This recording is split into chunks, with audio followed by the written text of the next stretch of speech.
name's Steve Carroll. I'm a 4th grade teacher here at Huffman Elementary, and we're on our 12th potato harvest with the kids here at Huffman Elementary. This potato project started because we want our children to learn the lesson of giving and helping others. So we did an after-school garden program. We started building potato beds, filling them up, planting potatoes, and we started donating them to Dean's Cafe to help people in need. My name is Lisa Souter, and I'm the Executive Director for Beans Cafe and the Children's Lunchbox right here in Anchorage.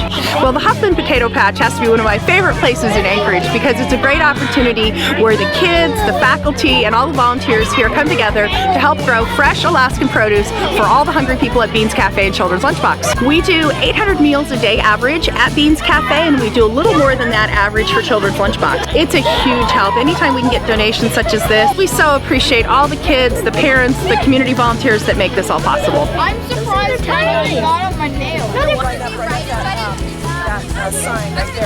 Keep on digging and digging until you find a great found anything. It would be really neat if every elementary school, imagine there's 66 elementary schools in the ASD. If everyone grew potatoes, how many meals that would be. So Millions. we started a really good thing. Oh my god, these are huge! I know.